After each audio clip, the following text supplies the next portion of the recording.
di mana kami bisa memastikan bahwa sekolah kami bebas dari perundungan.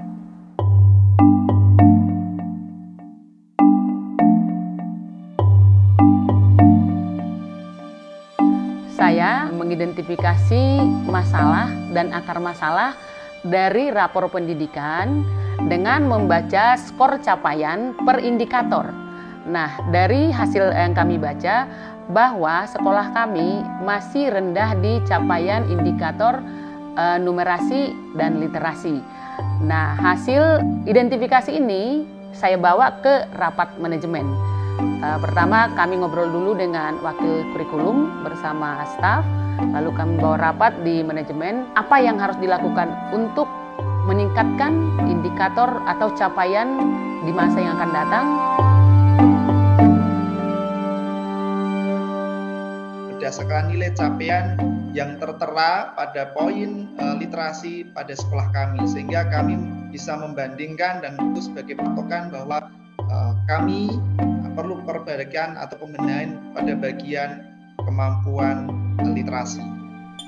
Dari warna indikator yang tertera dalam penilaian diri sekolah. Misalkan yang menjadi prioritas bagi kami adalah warna merah, kemudian kuning dan biru dalam kondisi aman gitu. Kami melakukan identifikasi dari akar masalah untuk melihat indikator masalah yang ada di sekolah kami sehingga kami bisa melakukan pembenahan. Kami merefleksikan akar masalah berdasarkan keadaan di lapangan dengan angket dan kami sepakat melakukan anti perundungan. Penggunaan fitur rekomendasi PBD itu kami gunakan untuk melakukan kegiatan pembenahan di sekolah kami. Bahkan dari PBD sudah ada rekomendasi langkah apa saja yang harus kami lakukan sehingga kami memprioritaskan kegiatan yang tidak menggunakan anggaran dulu yang kami lakukan pembenahannya. Kami melakukan pembenahan untuk mencegah perundungan di sekolah.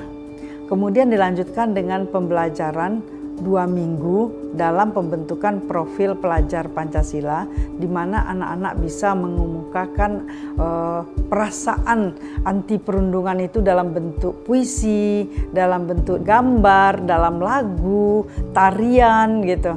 Yang semuanya temanya adalah anti perundungan.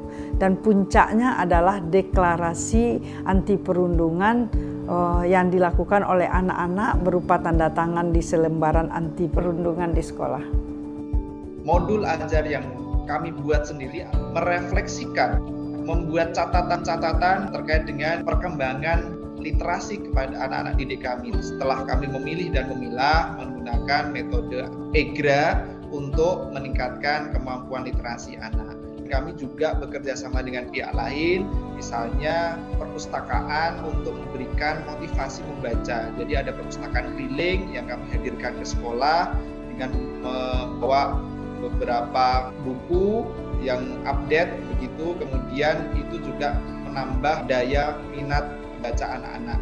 Tentu saja kemampuan literasi numerasi peserta didik ini harus dibenahi dari kualitas pembelajaran yang dilakukan oleh guru, bisa dibenahi dari melaksanakan pelatihan. Ya, pelatihan yang hanya dilaksanakan di sekolah, jadi hanya butuh biaya untuk narasumber. Adapun narasumber yang kami undang itu memang yang profesional di bidangnya seperti dosen dari perguruan tinggi, lalu narasumber dari LPMP yang sekarang namanya BPMP, lalu profesional-profesional lain yang bisa melatih guru-guru kami meningkatkan kemampuan menyusun bahan ajar dan bahan penilaian terkait literasi dan numerasi.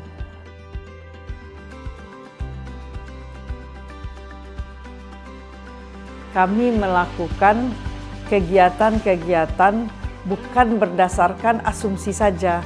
Jadi dengan itu kami jadi lebih cepat melakukan dan menjalankan pembenahan yang ada di sekolah. Dampaknya ke siswa dari pembenahan yang sudah dijalankan, ini terlihat ada gairah siswa terhadap program baru yang dilaksanakan oleh sekolah gitu kan.